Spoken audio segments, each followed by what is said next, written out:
तो अडानी ने तो कहा है कि 2050 तक भारत की इकोनॉमी $15 ट्रिलियन हो जाएगी और गरीबी खत्म हो जाएगी। गरीबी तो खत्म नहीं होगी, इस देश से गरीब खत्म हो जाएंगे। जब हम 70 रुपए के पेट्रोल पर सड़कों पे मुजरा करते थे, आज 120 पे हम खुश हैं।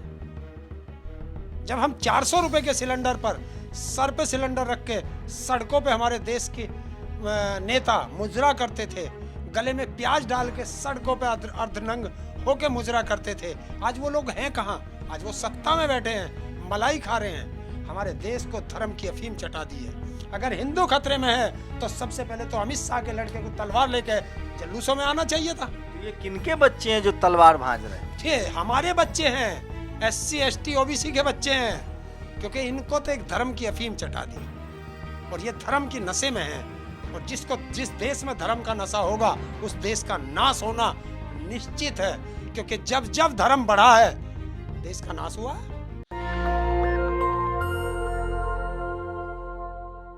इस देश में सबसे ज्यादा मुश्किल हालात में किसान हैं।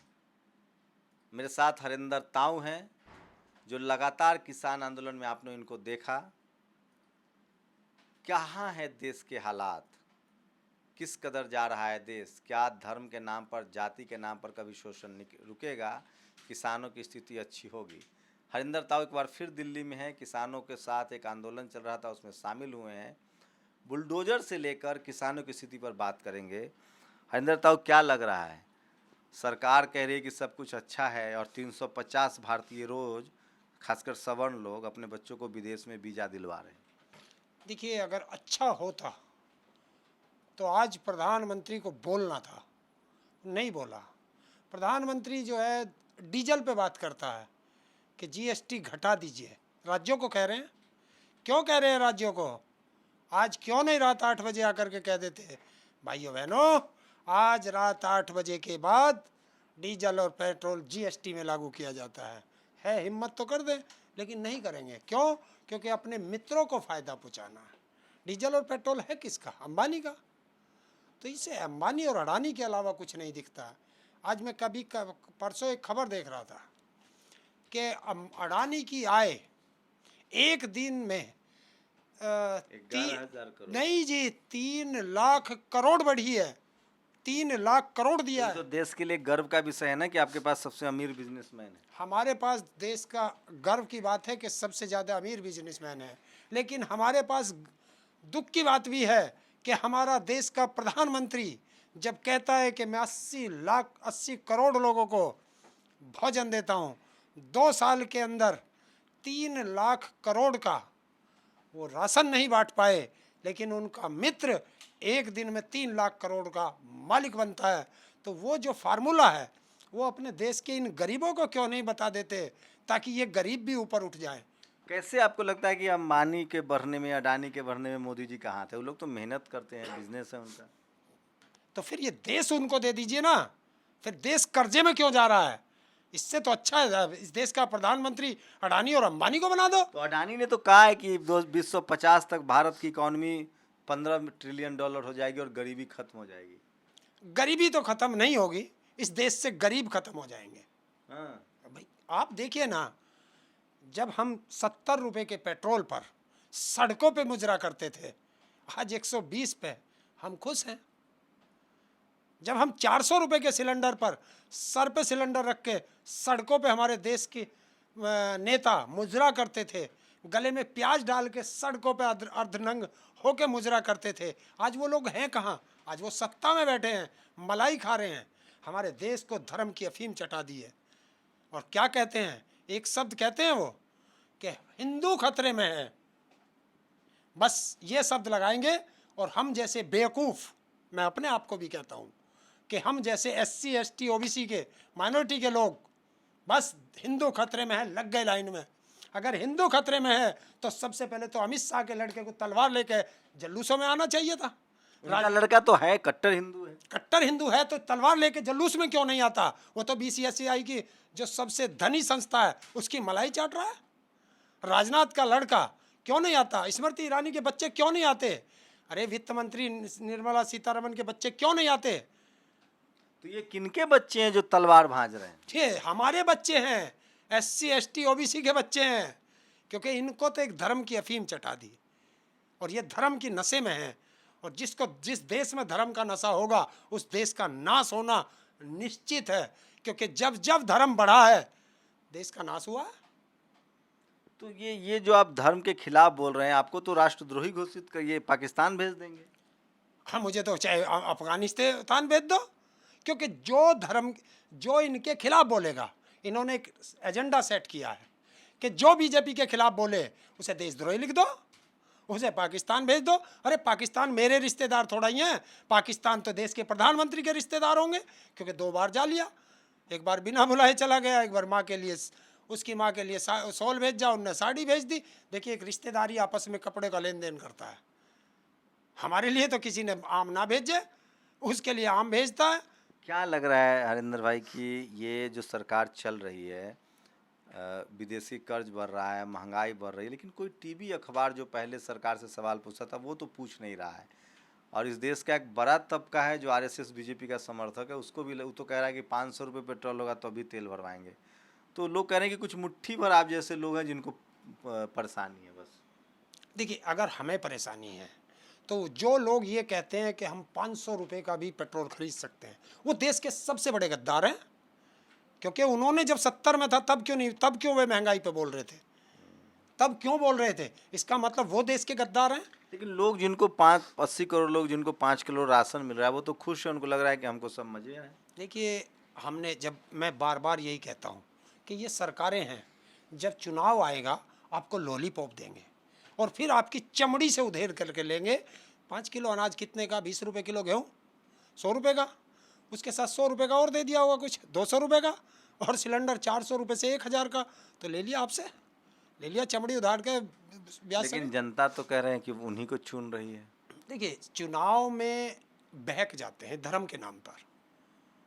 उस समय इन्हें ये नहीं दिखाई देता कि हमारे बच्चे कहाँ शिक्षा लेंगे, कहाँ स्वास्थ्य होगा, कहाँ उनका रोजगार होगा, क्या करेंगे, उस समय नहीं देखते। उस समय बस जय श्री राम लगाया, क्योंकि एक तो नारा भी गलत लेके आए ना, जय श्री राम। बताओ, आप भी ने भी रामायण पढ़ी होगी, मुझे कोई भी व्यक्ति रामायण में जय श्री राम लिखा दिखा दो, नहीं है।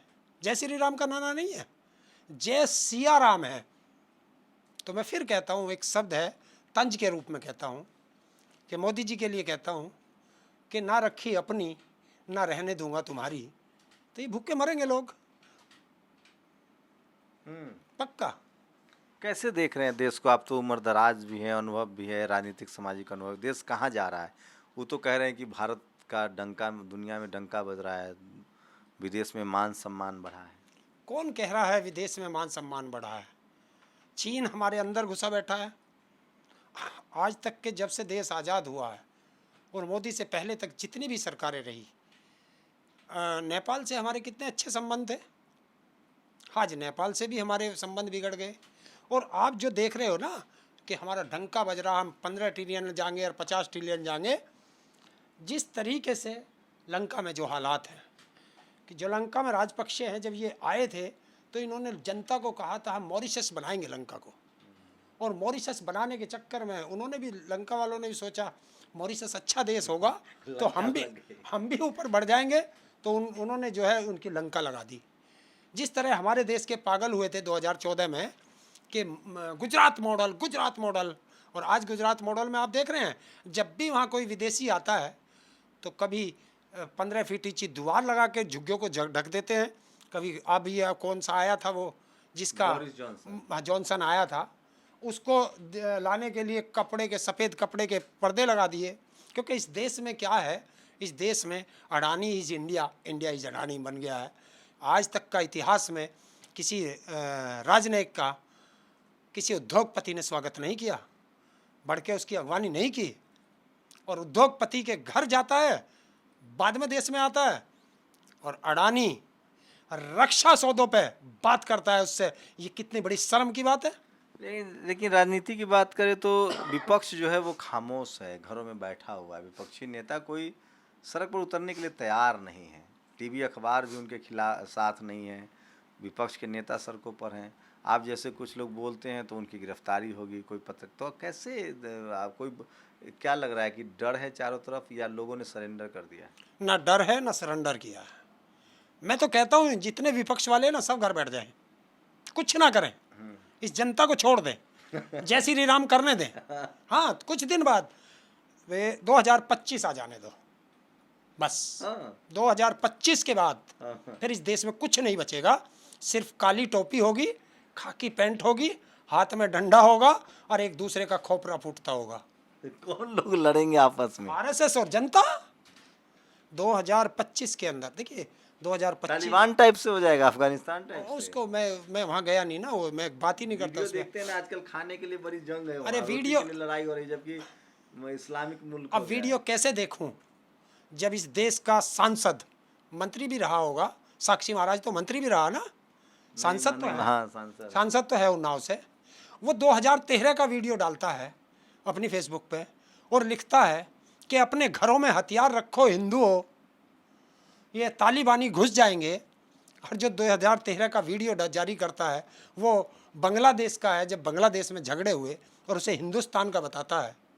तो इस देश का क्या होगा जब इस देश के सांसद ऐसा करेंगे और मोदी चुप बैठेगा? तो इसका मतलब साफ है, ये जितना प्रोपेगेंडा फैल रहा है ये देश के प्रधानमंत्री नरेंद्र मोदी की सहमति से फैल रहा है। क्या लग रहा है बीजेपी आरएसएस को हराया जा सकता है?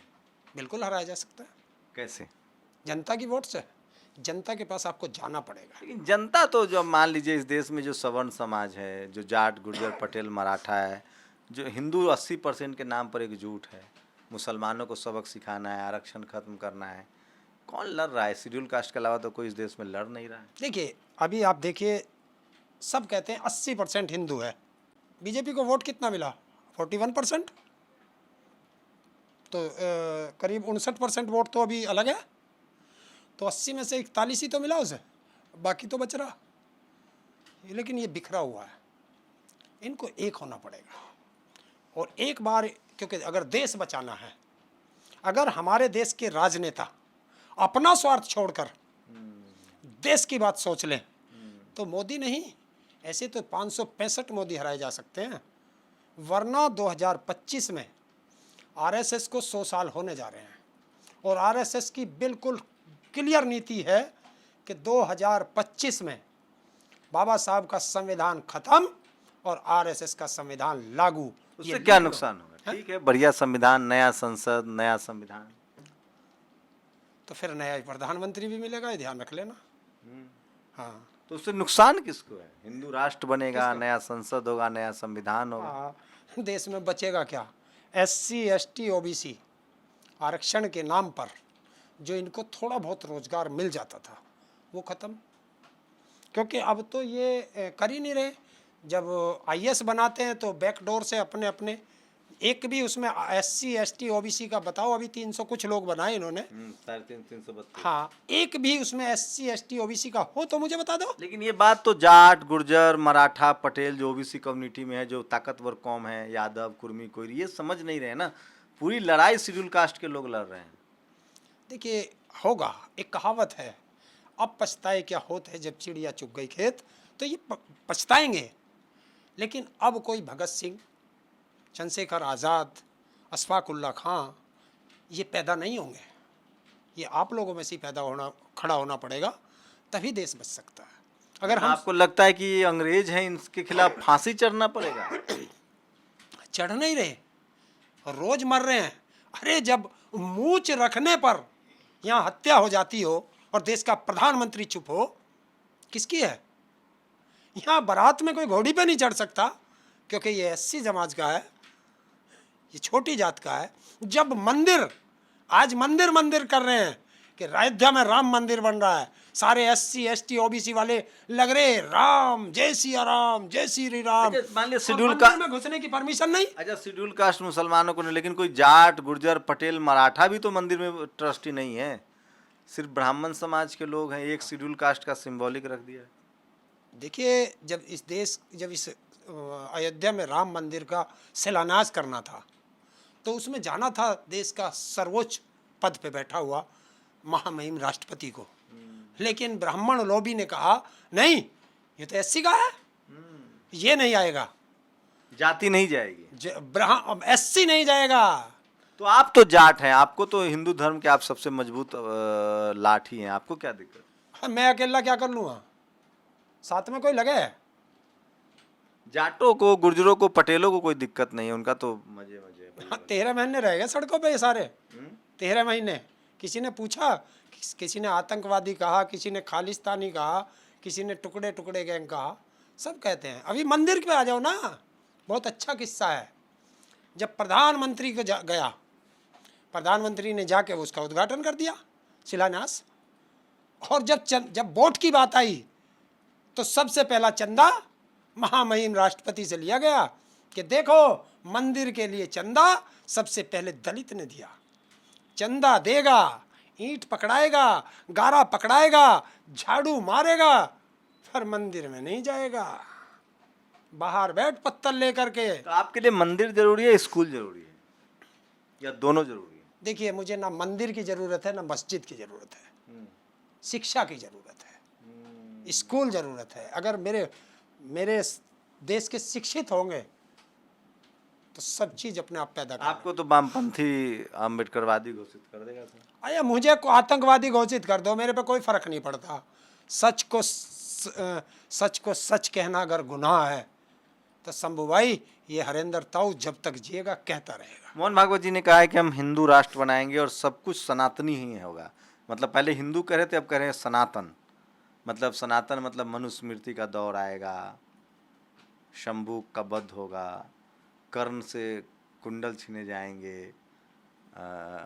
एकलव्य का अंगूठा काटा जाएगा, जो उनकी मैथोलॉजी है, जो जो उसके हिसाब से। देखिए, हिंदू राष्ट्र बनाएंगे और सारे दामाद मुस्लिम बनाएंगे हम अपने, ये थोड़ी कौन बताएगा।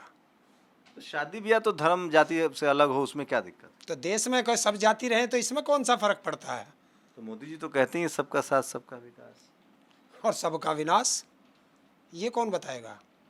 ये तो मोदी जी लोग कह रहे हैं मुसलमानों ने जो रामनवमी पर और हनुमान जयंती पर जो निकल रहा था रैलियां, जो शोभा यात्रा, उस पर पत्थर बरसाए। देखिए, मैं कहता हूँ पत्थर बरसाए होंगे, मैं तो देखे नहीं।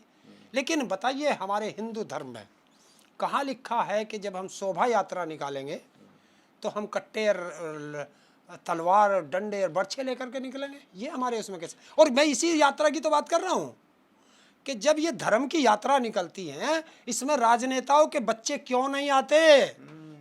उनके बच्चे कहाँ हैं? के बच्चे क्यों नहीं आते? उनके बच्चे तो या तो विदेश में पढ़ रहे मलाई काट रहे, या भारत सरकार में कहीं ना कहीं बैठे मलाई काट रहे। जैसे हमारे देश के गृह मंत्री का बीसीसीआई को लूट रहा, और वो माधवराज सिंधिया का वहाँ लूट रहा, ये कोई विधायक बना बैठा, कोई किसी का वो बैठा। अरे वो नहीं है, वो जो है डिबेट पे आ गया बीजेपी का, वो पात्रा जो है, संबित पात्रा। हाँ, वो सबसे बड़ा गद्दार है हमारे देश का। कैसे? भाई साहब, उसने एमबीबीएस की डिग्री ली है। हाँ। और वो एमबीबीएस की सरकारी कोटे से डिग्री ली है। हाँ। और बताइए, कोरोना काल में किसी एक व्यक्ति का उसने इलाज किया हो, और 70-80 लाख रुपए के साल के पैकेज पे ओएनजीसी में बैठा है, ओएनजीसी को बेच रहे हैं, और वो 70-80 लाख का ले रहा। तो गद्दारी है या नहीं है? अच्छा हरिंदर, तो ये सब खबर कहाँ से लाते हैं आप? टीवी अखबार तो ये बात करता नहीं है। ये तो दिल से निकलती है, मुझे भी पता चलता है। ये जो ये आ गया ना सोशल मीडिया का, ये सबसे अच्छी खबर देता है। मैं टीवी देखता ही नहीं हूँ, मैं रियलिटी है, मुझे करीब 2.5-3 साल हो गए। तो ये है हरिंदर ताऊ। मैं इस देश के टीवी और अखबार के पत्रकारों को चैलेंज करता हूं कि अगर किसी में हिम्मत है, नॉलेज है, तो हरिंदर ताऊ की एक बार संबित पात्रा से बहस करा दे। 1 मिनट मुझे लगता है किसी भी पॉलिटिकल पार्टी को, कम से कम विपक्षी पार्टी में, ऐसे प्रवक्ताओं की जरूरत है। हाँ, 1 मिनट आपसे, आपके चैनल के माध्यम से देश की जनता को एक संदेश है। अगर जरा सा भी प्यार करते हो अपने देश से, अपने राष्ट्र से, तो ये जो जितने भी चैनल हैं, कौन से, अडानी के, अंबानी के, जी न्यूज वाले, थूकता भारत के, देखना मत। देखो तो सोशल मीडिया को देखो। और चैलेंज है उनके पत्रकारों को जो कई लाख रुपए की सैलरी ले रहे हैं, एसी में बैठ के हैं, उनको चैलेंज है, एक दिन ताऊ को अपने चैनल पर बुला लो डिबेट में, और उस दिन बीजेपी का प्रवक्ता जो टॉप से टॉप हो वो बैठेगा। या तो उस दिन उनका टीवी बंद हो जाएगा या उसकी नौकरी चली जाएगी, ये मेरा दावा है। आप लोग हरिंदर ताऊ की बातों से सहमत हैं या असहमत है? सोशल मीडिया आपको मौका देता है कि आप अपनी प्रतिक्रिया हमें ज़रूर दीजिए। शुक्रिया हमें समय देने के लिए। धन्यवाद शंभू जी। और आपका चैनल ये जो देश की आवाज़ उठाता है, गरीब SC ST OBC की आवाज़ उठाता है, ये हम तो पीड़ित की आवाज़ उठाते हैं। वो पीड़ित और ही ये जाति के आधार पर SC SC ST OBC तो पीड़ित है। जो मंदिर में बैठा है, रोज लाखों खा रहा है, इतना बड़ा बड़ा पेट ले रहा है, AC की गाड़ियों में चल रहा है, वो पीड़ित नहीं हो सकता।